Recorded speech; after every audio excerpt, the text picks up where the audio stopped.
This Choircast podcast is brought to you by Theological Musings, Collected Essays of a Tattooed Theologian, Volume 2 by Dylan Neighbor Cruz.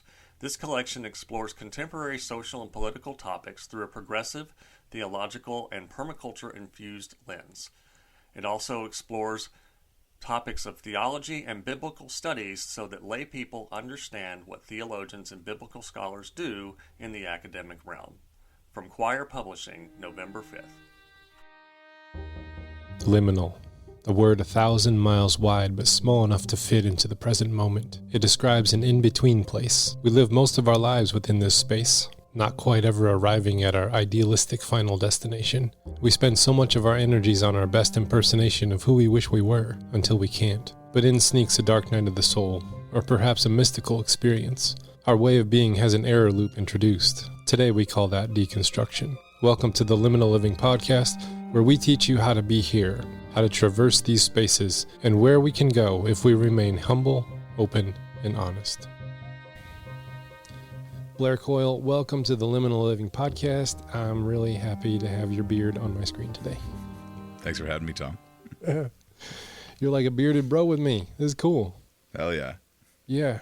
So I was just kind of stalking you on Facebook because I wanted to know not just like the cool music you're writing, but it's like, who's this guy? And I saw this really cool picture of you standing in front of the Northern Lights. And I want to know, like, where were you when you saw that? What was that experience like? That was really incredible, and it was a long time coming because I'm a photographer as well, and for years I've been trying to catch the Northern Lights, and I've been following the forecasts on the Aurora app, and every time I've gone out, they haven't been there, and I've totally missed it, and it's been a disappointment, and I've been out about 15 times trying to do this. And finally this year, with this solar storm happening, I finally caught them in all their glory. And I live in southern British Columbia, so it's not that often that we get them down this far south. So for this special occasion, I drove up one of the mountains, up a logging road here in my town, and set up my camera, and I just had to pose in front of the Northern Lights because it's like, yeah, finally caught cool. them. Yeah. And it's probably one of the most epic displays of the century, and it was pretty magical and transcendent. And I had grown up here in British Columbia in Canada, but I'd never seen that ever before, and kind of missed out on it every other time. And then when I moved down to Australia and New Zealand for about 6 years, and then came back, and it was my mission as soon as I got back to try and catch them. But it took a few years, but we got there. Yeah. I've lived in Michigan for my whole life, and we moved to a rural spot in like central Michigan, Lower Peninsula, and I've always wanted to see the Northern Lights, and I'm always going out and looking to the north. And then I found these cool apps that will like track the forecast and stuff, and it took 17 years living in our house to actually see them. But man, this year I think we've seen them 5 times now. Then 2 of the times were like once in a like 20-year experience, kind of a storm where it was just over our heads and all around, and like really visible, and like lights are strobing everywhere. That's unreal. Yeah, it was crazy. But catching it with the phone, like I'll go out and I'll take a picture with my phone towards the north and be like, are they there yet? Are they there yet? Yeah, and, totally. Yeah, that's the test. But I got a buddy who lives in Alabama. In the last solar storm, he could see them down in Alabama. Like, it was that strong. Wow, that's wild. Yeah, it was just kind of a red glow on the northern horizon. But right. Like, to reach down to Alabama, it's got to be like epic storm. Yeah, totally. Because where I was, it was to the naked eye, like what you see in documentaries and nature montages. It was like just a bright band of green across the mountain, and like this red glow. It was pretty nuts. Yeah, and it like moves and dances, and it was just insane. It was like, I caught a couple of my astronomical bucket list items was to see the total solar eclipse, see the Northern Lights, and to catch a comet. I did all 3 this year. Yeah, true. Yeah, I got a photo of the eclipse as well. It's pretty nutty nice. here. Did it come through there, or did you have to travel to it? Well, I just saw a partial covering. I didn't get the full thing. Oh. But it was kind of cool. Like he got like the kind of crescent in front of it. Yeah, I've seen like, 90%, but to stand like in a field and experience totality, that was absolutely insane. Like it got dark, the stars came out, the crickets started, the birds went like quiet, the street lights came on all the farmhouses around. I was just like, it was like I was crying, and I'm like, what is happening to me? This is crazy. Yeah, it was awesome. Wow. That was like astronomical bucket list. Like, yeah, checking them off. So good. What a year. What's that? What a year. I missed it again. Damn it. I said, what a year. Oh, yeah. What a year.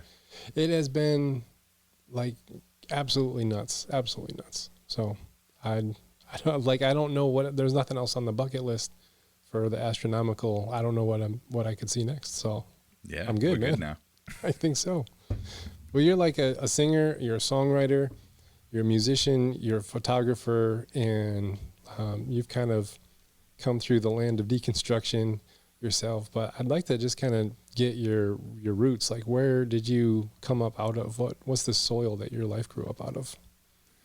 Yeah, so I grew up here in this small town called Nelson in southern British Columbia, Canada. And from the youngest years of my life, I was very much rooted in evangelical communities and Protestant communities. I pretty much got a flavor of every kind of popular Christianity that was around.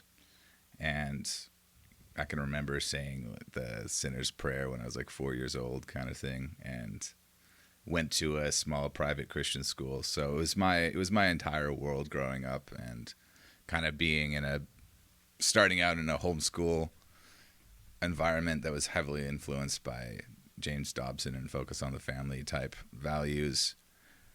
Mostly just because my parents were new to the faith world, and if something had the label Christian on it, they're like, oh, it must be good. And so I was kind of caught up in the time of, Pokemon cards are demonic and Harry Potter's demonic, so we don't let you watch that and all that stuff. So it was it laid this groundwork of feeling like the outside world was scary, and there's a lot of fear-based foundation there. And a lot of the message I got about the gospel was, we're born sinful and we need to be forgiven by the blood sacrifice of Jesus. And you have to believe in the atonement, otherwise you're not in, and you might be heading somewhere rather unpleasant. So I think that really subconsciously laid a foundation for my belief system, which I think led to a kind of obsessive relationship to faith and to my concept of God. It was interesting very much vocabulary. Obsessive. How'd that look? How'd that play out? Being obsessive about faith, because I'm racking onto that. Like, that's interesting. Tell me more. Yeah. So I think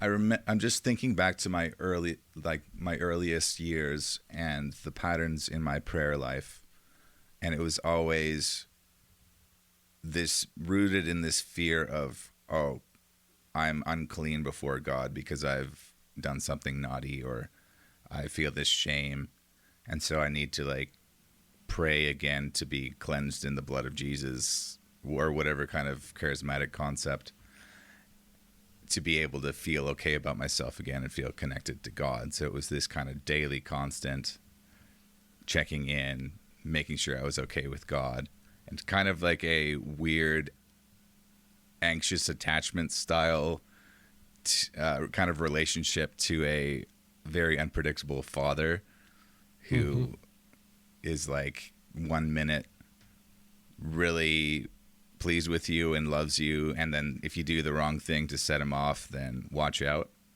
So you really got to make sure that he's happy with you and stay on good terms with him. Yeah. So I think that set a lot of the foundation, and then walking into as I grew up, a lot of purity culture narratives influenced by a lot of that stuff just kind of led into deeper shame and self-hatred and a lot of spirals with that.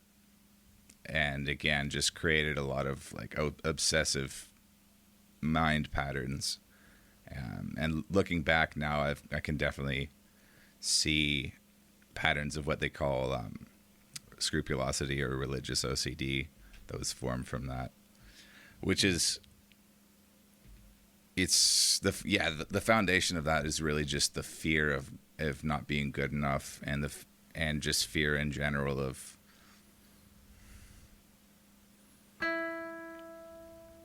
the consequences of not being, like, it creates this fear in you of not being saved enough. You always have to constantly double check and reassure yourself that you're in, and go to all these conferences and make sure that you're feeling spiritually high and feeling cleansed and that you're on fire for God and 100%. But it's really not from a secure place. Yeah, that obsessive OCD religiosity, like, I latch onto that because as a teenager, I grew up in the same kind of environment where it's like, you know, these video games are evil and these movies are evil and all this music is evil, and unless it has the Christian label. And I remember that like, if I had a good day, then I would be like, well, I must have made God happy today because I did the right things. You know, in the morning I read my Bible and I said my prayers and I did all the right things, and then there would be days where I just have a bad day, lack of energy, not focused, and it's really sluggish, and it's like, well, I must have not done it right. I must have had a bad start with God in the morning. I didn't pray, or I skipped my Bible reading or something. And I would always, then I just found out I have chronic health issues. It's like, it was not God at all. It was just, you know, like chronic inflammation that vacillates up and down. But I obsessively thought it was based on my connection and behaviors, that like God was some kind of a candy machine. And if I put the right coins in, then I got something good. And if I didn't, then I was like screwed for the day. And the anxiety that comes with the ups and the downs of that, and tying like my chronic health issues to my performance and spirituality with God, was just like, man, that was hard. I've never thought of it as like a religious OCD or obsessive compulsive something. That's really interesting. I really totally latch onto that. Yeah. I have this distinct memory of, that probably happened a few times, but I you know, have my music library that was almost exclusively Christian music, but sometimes I'd feel a little bit naughty, and then I would listen to quote unquote mainstream music. Then I would feel guilty, and then I remember just like getting on my knees and repenting to Jesus and crying my eyes out. Well, who was your guilty pleasure? Like, who would you go to and then have to repent? Like, what was the artist? It was probably like rap music back when Eminem was popular in 2010s kind of era. Yeah, I had the same thing. Like, I got rid of all of my I had cassettes, so I got rid of all of my secular cassettes, and then I started collecting Christian CDs. And I remember I got Jars of Clay, DC Talk's Jesus Freak, and Michael W. Smith. And I listened to DC Talk, and I'm like, okay, I can do this Christian music thing. This is not bad. And then I popped in Michael W., and I'm like, oh God, no. No. No, please no. But then my guilty pleasure was Dave Matthews and Tim Reynolds live at Luther College. Nice. Because I'm an acoustic guitar player, and the acoustic talent that, oh man, I couldn't help myself, and I feel so bad because I bought the CD, and I was just like hiding it under my bed.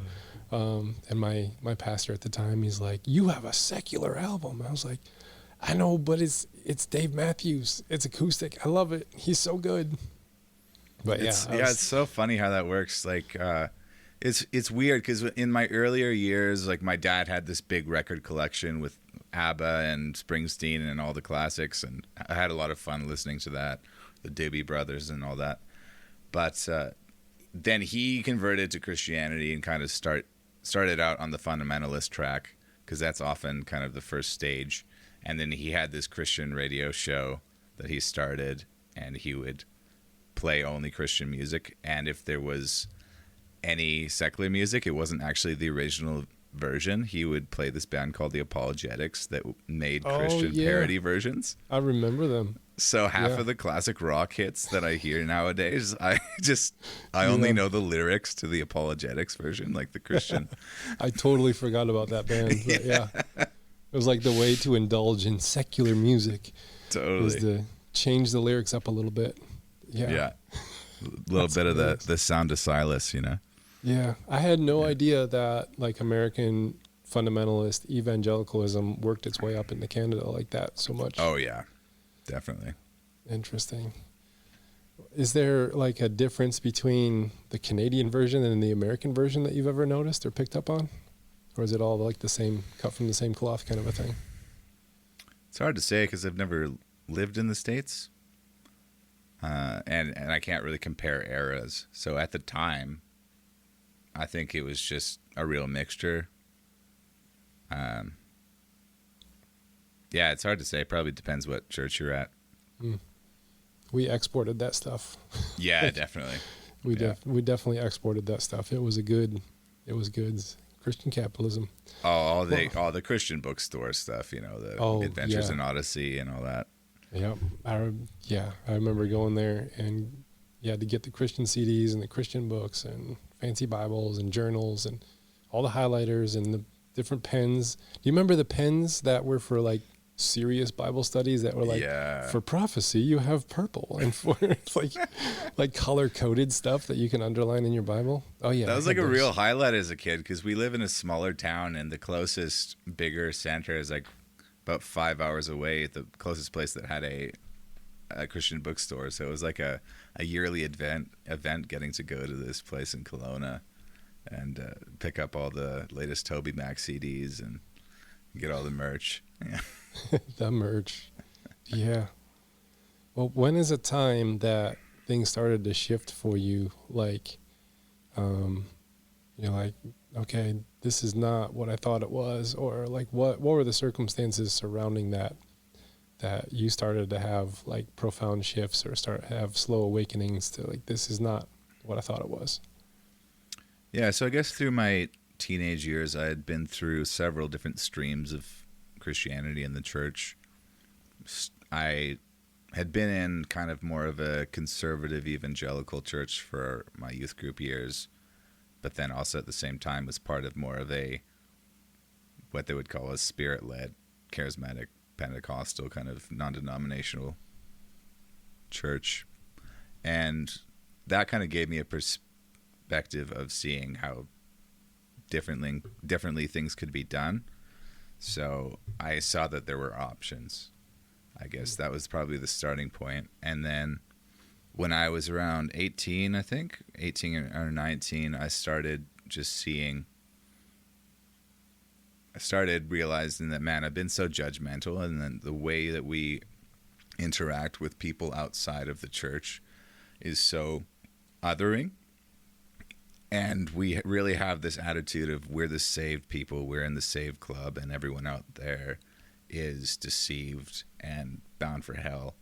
And that's really the way I'd lived my life and the perspective I had about other people up until then. And something inside me intuitively was like, that's not right. Mm-hmm. And so at that point, I was like, either I just totally give this up, or I try to find the true version of this and give it my all. So I decided, all right, I have to give it a real go. And that's when I decided to do that in the best way that I knew how, within the charismatic worldview that I had. So I signed up for a discipleship school with Youth with a Mission, which is a charismatic evangelical global missions organization. So I signed up to go down to Australia and just had a one-way ticket and planned on staying there up to a year. Didn't know how long I was going to stay. And kind of went through a bit of a indoctrination program, that what I would call now. But that YWAM stuff really does indoctrinate kids. I've watched kids from other churches in our town like go off to like hyper conservative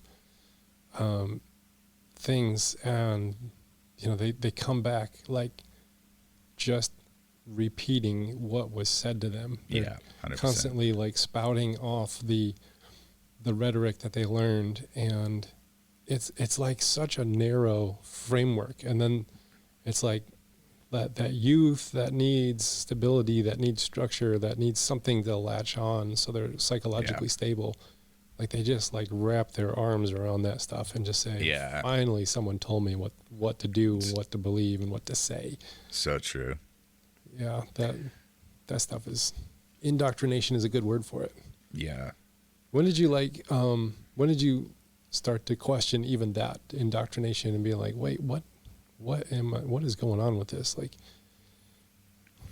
yeah. So when I went to Australia to join YWAM, I really went into it with a lot of passion and embraced it wholeheartedly because I didn't know anything else. And that's really a pattern with most people that go there. And I took it fully on board, and I ended up coming back to be a volunteer staff with YWAM and spent a lot more time there, which allowed me to actually see some of the holes in their worldview and how practically that worked out, and how limiting and small it was, and how uniform and groupthink it was in a lot of ways, and how controlling it was, and a very hierarchical leadership structure that was, again, quite controlling and authoritarian in a lot of ways. And so that started forming cracks in it for me. And also at the same time, like it's not this black and white thing. Like being at YWAM exposed me to a lot of different teaching, because it's a interdenominational organization. So they try to have people from different perspectives come in and teach. So within that charismatic kind of perspective, I saw and heard different flavors of different theology perspectives. And for the first time, I learned that there were different options on what you could believe about the atonement, that there were different atonement theories, that basically there were a lot of things you could believe about what Scripture was, and all these things that I'd never been taught before growing up in the evangelical world. And that just got my gears turning, and just diving into stuff like the Bible Project, and realizing that what myth was, not everything is literal, and all these kind of things. And then reading N.T. Wright and learning about other views on the atonement theory, and I was like, okay, this is a lot. I didn't know that there was this much expansive option for what I can believe even within the faith. So that started me on a journey of really dissecting things, and I guess deconstructing within my faith world. But yeah, and that just really compounded as I started to see a lot of problems with the hyper charismatic world that I was in, being in YWAM. And I remember just having this year in 2018 where I was really trying to hold on to everything and my belief system there. And I went to this conference in Thailand with 4,000 YWAM missionaries convening. And I remember just kind of having like a weird third person perspective of all of this. Like I was like looking down at everything and seeing this guy at the front, like kneel in front of the stage, like it was an altar or something. And I was like, this is weird. How did I get here? And just having these moments of self-awareness of like, what in the cult am I in?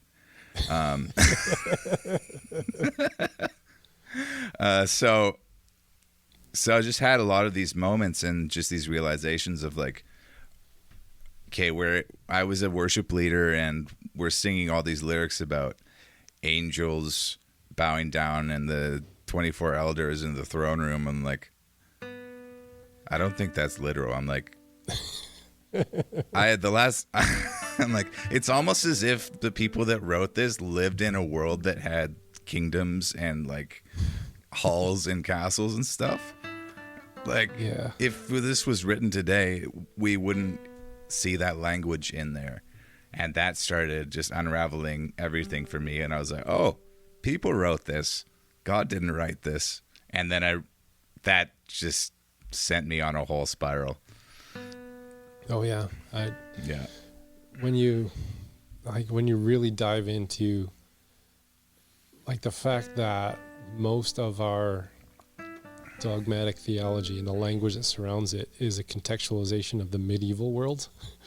And then like you look at how much the world has changed since Edwin Hubble like looked up and he's like, that nebula, I wonder how far away it is. And he applies this thing and he's like, wait, that's like outside of our solar system and that's really far away.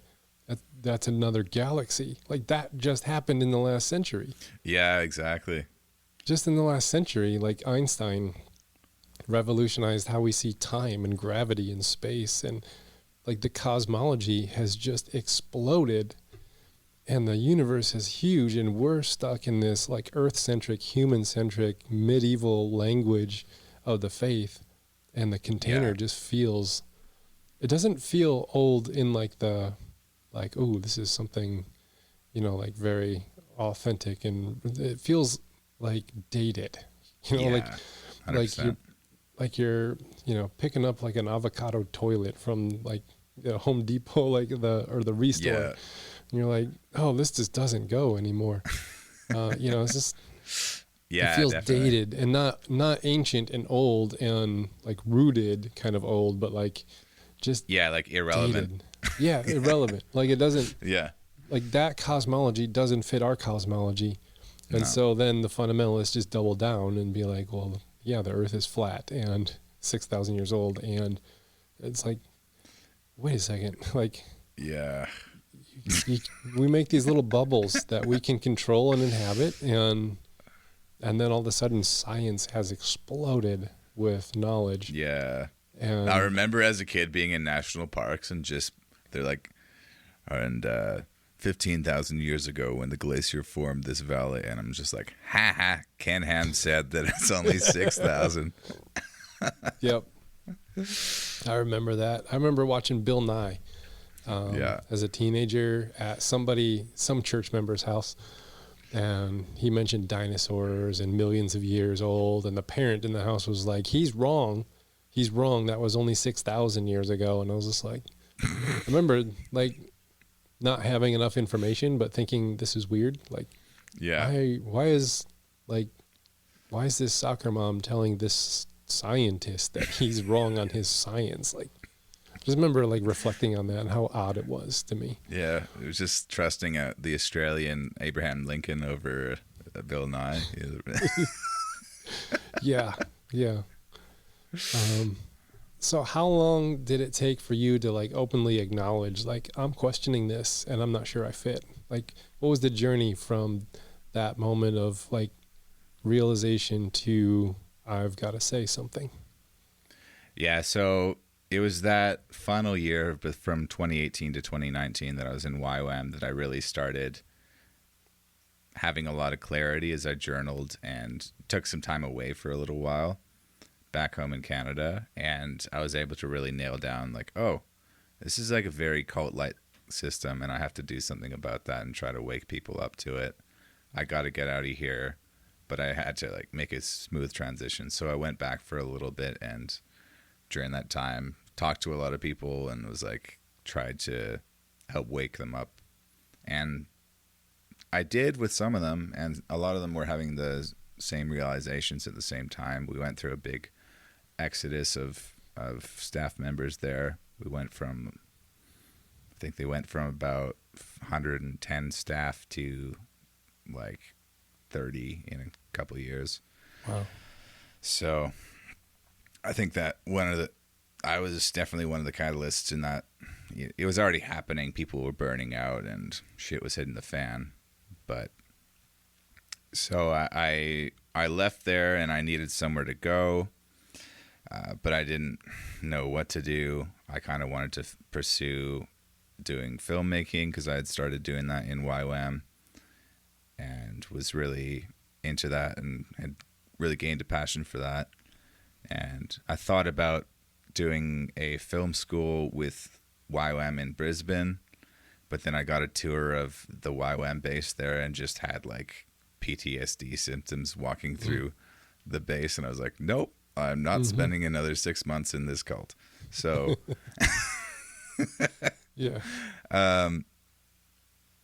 I also had a plane ticket booked to New Zealand for after my time in YWAM, because before I'd come back to be a staff member with YWAM, I went on a road trip in New Zealand with a friend, and it was one of the best experiences of my life. So I wanted to cap off the end of the time with another road trip. I'd done the North Island the first time and wanted to do the South Island the second time. But then at the end of my time in YWAM, I got a call from this guy's mom saying that he had killed himself. And so that was pretty devastating. And also that was my plans to see him couldn't happen, obviously. So I was like, okay, I guess I'm not going there. And then I had a friend who had just moved to New Zealand, and she was like, why don't you just contact this acquaintance that's somewhat connected to YWAM, but that's kind of deconstructed and chill. And I was like, yeah, sure, I'll do that. But I kind of ummed and ahed about it and eventually kind of decided not to do it. But then a few weeks rolled by, and it was like 4 days before my flight was booked for New Zealand, and I just had this intuitive feeling that I couldn't shake, that I needed to get over to New Zealand and just be able to process and breathe over there and spend time with people who understood my situation. So I contacted these people that were connected to YWAM again, and they're like, yeah, definitely come over, stay. And do you have any skills that you can help us out with? And I was like, yeah, mostly just digital media stuff. They're like, oh, that's exactly what we're trying to, that's exactly what we need right now for our nonprofit work. So they're like, perfect, come stay. And I landed there on the doorstep of this guy I'd never met before. I'd met his wife when she was speaking at YWAM. But we really just hit it off, and it was pretty wild to be able to sit there and process with him, because he had grown up in YWAM himself and knew a lot of the faults and a lot of the beautiful things about YWAM in that world, and also a lot of the downfalls. So it was really, really cool to have someone there to land with who understood where I was. And while I was there, ended up getting a job offer through one of this guy's his friends that was visiting, and I decided to move to New Zealand.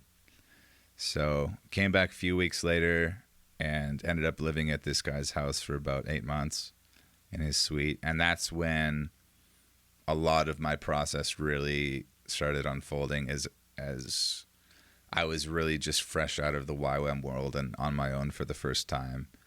And that was a pretty dark season of having a lot of what I would say is like complex PTSD, just feeling very shell-shocked, and from the spiritual abuse of that I experienced in YWAM, of opening yourself up to the Holy Spirit and having these dramatic, charismatic encounters, but then having those used to manipulate and control you, was quite a traumatic experience to begin with. And then on top of that, the unraveling of my world and belief system is quite a jarring and traumatic experience as well at the same time. So it was a lot of these things just kind of swirling around, and it just took a long time for me to really process it. And that's when I started really diving deep into books like Rob Bell's What is the Bible, listening to the Liturgist podcast, just doing a lot of listening and taking a lot of input and learning. And then at a certain point, I was just like, you know what, if I got to find the truth, if that means I'm not going to be a Christian, then so be it. So that's when everything really started to pick up. Are you going through a faith transition? I can relate. And I've written a book to help us through this process. My name is Jackie Turner, and the book is called Tumbled People, Deconstructing and Reconstructing Your Faith. It walks us through the stages of faith development, as well as offering practical spiritual practices you can try at home, or you can do it in a group. It comes with journaling pages too, so you can write in it. And it's only $10 on Amazon. I hope you check it out and we can walk this journey together, because there is hope after deconstruction. Now, I've listened to 2 songs of yours. I listened to Carousel, and then I listened to the October. Is that October Winds? Winds of October. Yeah. And like I can hear in the first song, the Carousel song, like that struggle of like, I cannot tell what's going on and where my faith is and how to get off this crazy ride. Like that whole imagery of the Carousel. And then you released the Winds of October, and like had an entirely different mood to it. Was altogether like I think I've found some grounding here. I think I've found some things that I can hang on to. Do you see those in like the difference of mood maybe being like different areas of your life of like faith processing? One is kind of darker and one's a little bit more lighter, and like I'm finding my way and I'm feeling a little more confident. Do you see that? Did that come out in that music? Yeah, 100%. And these songs that I'm releasing right now are really my way of telling that narrative and helping anyone who's on that trajectory to kind of find themselves and see that there's a way forward. And it's so true that the darkness and the confusion and the death is so intermingled with the freedom and hope of being in this place of the unknown, but that's also so full of possibilities and new things, and being out from under these oppressive controlling systems of being able to regain your autonomy. So it's like both of these things at the same time. Like there's this death that happens, but there's also this resurrection that happens at the same time. Yeah. So death and resurrection. Do you think we'd be a little more comfortable with that as? Yeah, I know. So yeah, Carousel is really about, I wrote that in 2018. That was the first song I wrote.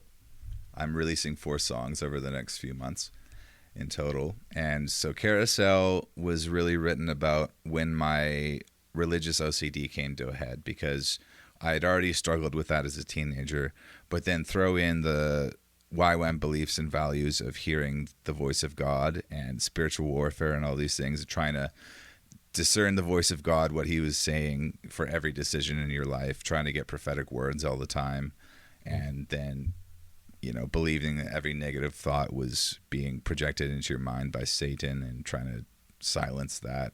It just added to the madness, and I was just in this spiral of like, what is going on, along with all these questions about deconstruction and these new ideas that I was picking up on, realizing that all of my foundations weren't as solid as I thought they were. So I was just really spinning, as that song talks about. And then Winds of October, really, it more so tells the overarching story and narrative of my whole journey, starting from this moment. The first lyric says, "It was the night that God died." And that refers to a moment when I had first gone over to New Zealand, and I was laying on the floor in this Airbnb that I was staying at during a weekend away, and I was just thinking about all these questions that I had, and I just had this realization that came to this new level of clarity in that moment. Just realizing this whole angry God construct, everything that I've believed about God, is just a construct. And so I just remember being like, it was just this moment of letting go. And I can remember muttering the words saying, "Let that fucker die." And it was just this moment of release, of being able to like just say those words, referring to this God construct of God that had such a grip on me and created all these obsessive patterns and so much fear in my life, and held me in under such control and caused such self-hatred for most of my life. It was just like, see ya. Gosh, so that moment is like a moment of freedom. Yeah. Like, yeah, bye. Exactly. Nice. And then, so the chorus of Winds of October actually refers to kind of the end of my time in New Zealand, towards the end, when I found myself in this progressive church community that was a really safe space to land as someone who was deconstructing. And I was on this church retreat weekend up the coast of New Zealand, and we had this self-reflection time at night. And I was really just drowning in a lot of trauma and grief at that point, really at the bottom of the hole there. And I just had this experience where I just sat out under the night sky, and it felt like a breeze went through me all of a sudden, and I just felt the words, "The winter is over." And so that's the story behind those lyrics. No, that makes sense, because like you were in the southern hemisphere, and the winds of October means exactly summer's coming, when winds of October for Michigan is like, oh crap, here comes winter.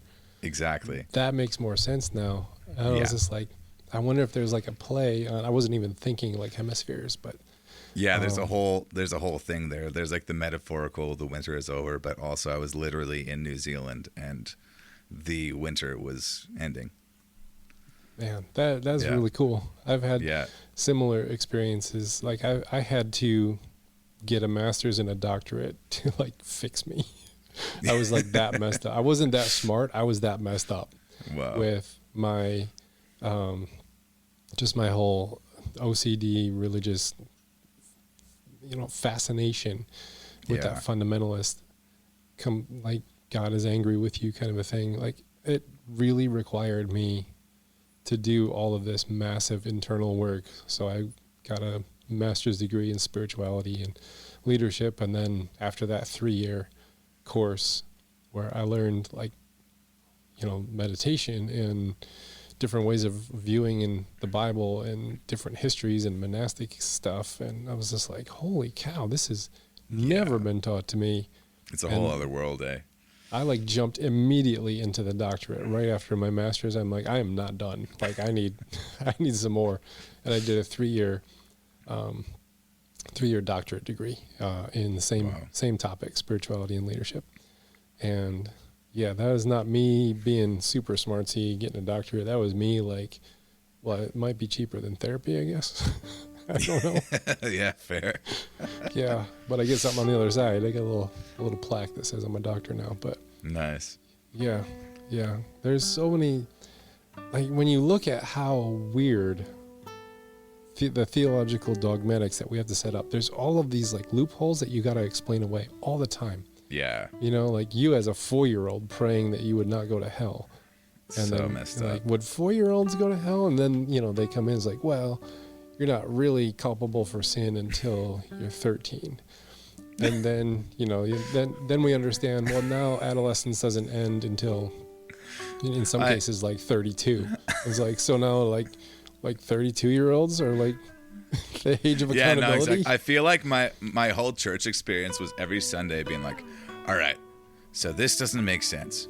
So I've done some mental gymnastics this week to try to make this thing make sense. But now this other thing doesn't make sense. So next week we got to do some more mental gymnastics. Yeah, the mental gymnastics. I saw a comedian who was making fun. He's like, hey, so there's some, areas of the Catholic faith that they believe, they don't believe in cremation because they think you'll go to hell when you're in cremation. He's like, and then I realized you've been dead for a little while when they cremate you. So you're like hanging out in heaven. And then some guy comes up to you and is like, hey, get out of the pool. And you're like, why? No, Sorry, your family cremated you. They messed everything up. You're going to hell now. It's so funny. Like, oh, that's funny and prophetic at the same time because it's hilarious because it's like funny, but it's also like pointing out like these are weird things to believe. Yeah. Like, they're really weird. Or even just the whole gospel that what was presented as the gospel in evangelicalism just makes zero sense. It's like this God creates a system where, he creates these beings to be perfectly with him, but then they mess up, so they're separated from him. But like he made it that way to begin with. Mm-hmm. And so he had to like send himself, the human version himself, to sacrifice himself to appease himself, so he didn't have to burn everyone forever in an eternal barbecue roasting. It's like, yeah, what? It's really weird when you just blatantly say it, Yeah. And you're outside of it, looking at it from an objective position, which you can't when you're on the inside of it. Like when you're totally on the inside of it, you can't see it. It's the construct given to you. And then you have to try and like build the structure with the blocks that they've gave you. And it's like deconstruction. And you're like, why are you handing me this block? Like, did this block even belong in the build? But totally. When you're young, you don't think of that. And you're in like a very cult-like environment where they're handing you like, here's another thing that you have to believe. It's not really in the Bible, but we've just kind of believed it and don't question it. And here's another one, and another as one. A kid, you just trust what adults are saying. Yeah. And that's how you form your sense of reality, is just mimicking what's around you. So yeah. And now I'm an adult and I'm like, wait a minute. So you mean we don't have this figured out? Because I don't have this figured out. We were just supposed to pretend that we had it all figured out. I'm not cool with this anymore. I don't like this arrangement. Yeah, I know. Yeah. It's crazy. So there's some things that are like really harmful for your psyche, but there's also things that are really helpful and needed for like younger versions of ourselves that needed like psychological stability, a place to belong. Like, where's the lines that, in your experience, between something that's harmful psychologically and yet something that might be helpful and like give you psychological stability? And it might not be like total trash, but yeah, we got both things. You said that there's some things that were beautiful and things that were not in your YWAM experience. Like, how do you tell the difference between the two? 100%. Yeah, I think community is one of the biggest things, and the sense of purpose. That's one of the things that I really wrestle with now, is that how do you actually do that while being intellectually honest?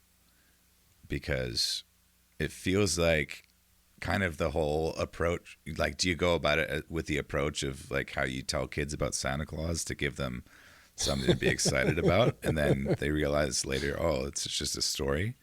Mm-hmm. Because that's how I would feel like having any sort of firm theology now to center a community around. Mm-hmm. Yet at the same time, I do miss that. At the same time, I do miss that security of certainty that really brought people together. And there was this real passion and feeling like you're making a difference. You're going out, traveling the world, and meeting new people and experiencing new cultures, and you really feel like you're bringing something valuable that's going to help people. And when that's stripped away, it's quite disorienting and makes you really rethink things. So yeah, I really wish there was a way that we can find how to establish that depth of community while it not being so limited and end up being cult-like. And I don't know, that's the thing. Like, I really like the idea of communal living and all these things, but how do you make sure that doesn't get weird? It can get weird fast. I think whenever you're involved in some kind of organized anything, the bigger it gets, the harder it is to stay pure to its original intention. But also when it is creedally based, then you're requiring people to agree with you. And I've found a church that's covenant based and not creedal. Nice. And so it's like, it's Christian, but it's congregationalism. So there's like 7 statements that say we are a Christian community. These are the 7 things that make us, Christian to identify, but you interpret these 7 sentences with your own conscience, and the Holy Spirit guides you to do that. You just have to figure out, how do I hold these beliefs in a way that keeps me in loving community with those who might interpret them differently? Right. That's really complicated, especially when you're in like a political year that everything went nuts. And I had to get up and like, hey, some of you are dancing in the streets and some of you couldn't get out of bed on Wednesday. Like, what do I do? Yeah. That was hard. I don't know how to do it. That sounds messy. Yeah, there's no clean way to do it. That's for sure. Yeah. There's not a clean way to do community especially when people get really worked up about it. Yeah. But, well, who are some like musicians, artists, thinkers that have been a guide for you and have helped you along your way? Who's been helpful? I'd say music-wise, one of my biggest inspirations was this band out of Australia called Gang of Youths. And just their honesty about wrestling with real deep questions about faith and life and going through the pit of nihilism and coming out the other side really guided my journey and just gave me an outlet for catharsis and really inspired me to be able to want to make music similar to that myself. And, being able to have a song that in one breath said it's like God is full of grace, and like the next lyric he's not a vindictive motherfucker, is like just very cathartic for a former fundamentalist. So just stuff like that. And thinkers, I'm trying to think. I listen to a lot of podcasts across the spectrum of the deconstruction podcast community, from like the Deconstructionist podcast to like Michael Gungor and the liturgists in different stages, bit of Rob Bell. When I was living in New Zealand, I went to hear Brian Zand and Brad Jerzak both in the same month. So I think it's just different stages. I needed different things to hear.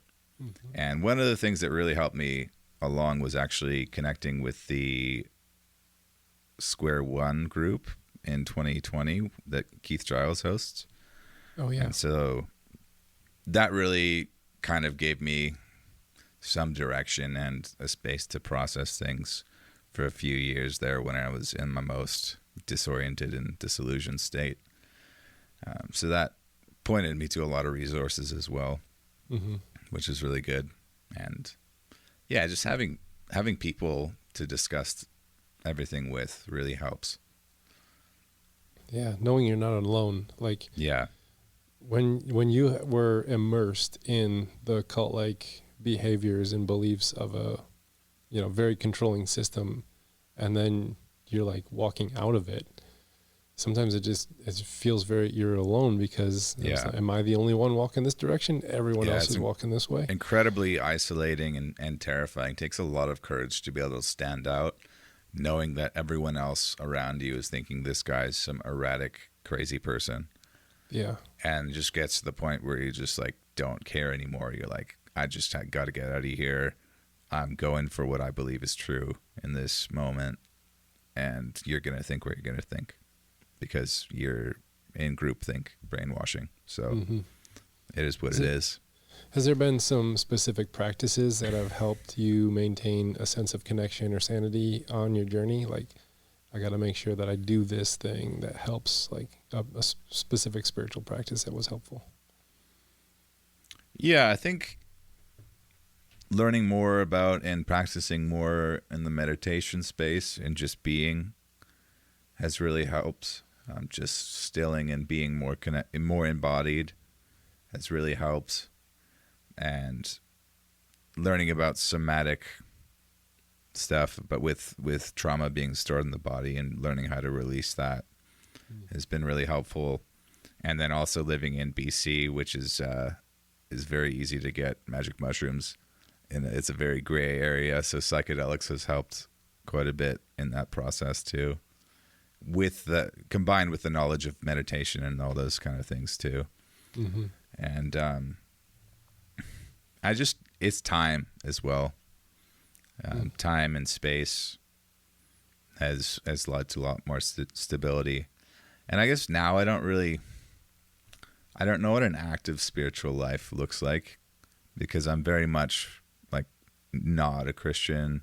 I still have Christian friends, but I just don't know what that really looks like for me. Every now and then I have experiences like prophetic dreams that I can't explain. So it keeps me spiritually open, but I'm also like a big time skeptic as well. So I don't know I'm still navigating what that looks like for me. So I'm definitely not an atheist, but I'm definitely not clinging on to any sort of specific belief system at this point. Definitely, have found more of the Eastern traditions to click for me, and I've been listening to a lot of Alan Watts lately and stuff like that. It's been really good. Yeah. So still on a journey. I was talking with my spiritual director last week, and he was asking, so what is it that you do believe? Just processing how much deconstruction I've done, and I don't believe this, I don't believe that, I'm done with this, I've let go of that.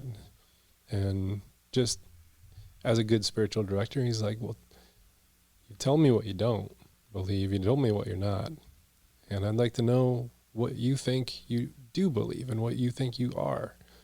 I really thought about it for a minute, and the next thing that came out of my mouth was not creeds, not dogmas, not doctrines, but prayers that I've memorized. And like the St. Francis prayer,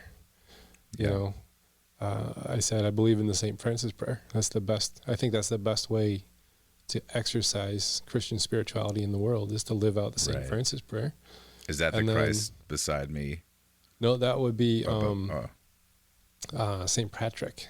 St. Francis. Patrick. Yeah, that's right. Is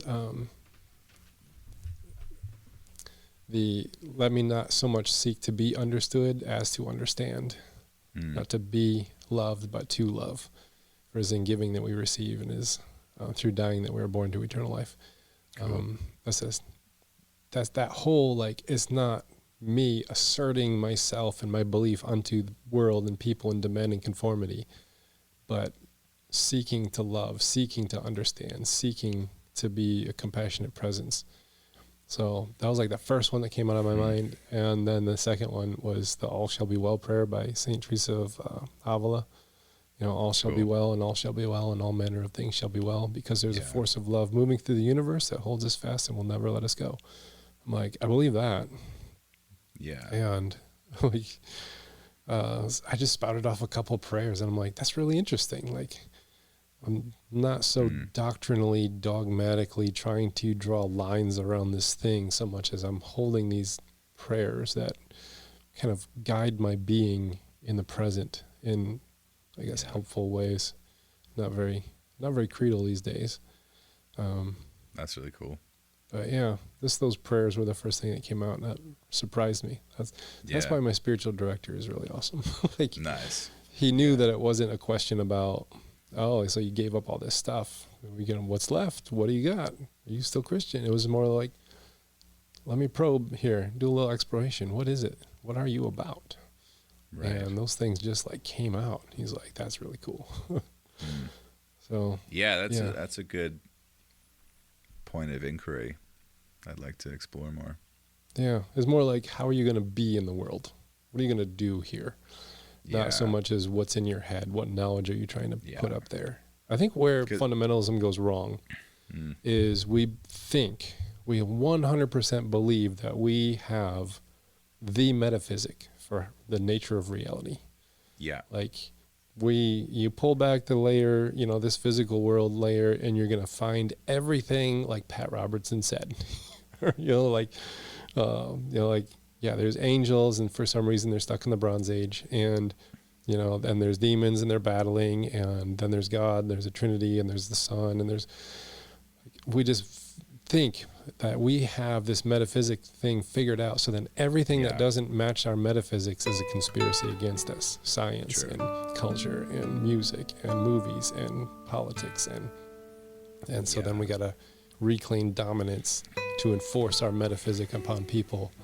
And I think that whole like embracing the prayers is more of like, I don't think Christianity's trying to define metaphysic. I think it's just pointing to the mystery and giving us some tools to get there. Like, that's totally. It.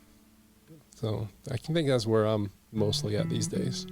That's awesome. Yeah, I've definitely asked myself that question, but it's definitely been more on like, what is my belief about God, not necessarily how I show up in the world. Mm-hmm. I think when it comes down to it, I think Pete Holmes and that clip of him saying, nothing makes sense. We're on a space rock flying through the universe that's like constantly expanding. And why is it when I take my hand and like put it on this table that these particles stop these particles from passing through it? And it's like, science doesn't know. He's like, that doesn't make sense. Mm-hmm. And so that's kind of my stance with things. But then the question is, how does that inform how you show up in the world? Because I think that's the value of these belief systems, that it does help you structure your life and show up in a positive way at its best. At its best, it can do that. At its worst, it's about control and manipulation. Yeah. Well, it's been awesome talking with you. Where do you want to send people to connect with what you're writing right now? What's the best platform to hear your music? Yeah, so a few ways. You can go to my music website at blaircoylemusic.com. You can find me on Instagram at blaircoylemusic. And you can also search me up on all of the music streaming platforms and search for Blair Coyle. I've got 2 singles out already, and in about a week, November 22nd, next Friday, I've got another song coming out, another one in January, so stay tuned for that. And nice. There you go. I'll put links down in the show notes so people can go and click it. I found you on Amazon because that's my streaming service. Yeah. So you were there. Great. And I was like, he's on Amazon. Yeah. Yeah. So pick your favorite streaming service. I'm there. You're there. All right. Well, I'll put a few of them down there in the links and everything. Sounds great. Well, hey man, it's been really cool. I appreciate you taking some time and meeting and chatting today. It's been fun. So thanks for coming on the show. Yeah. Thanks, Tom.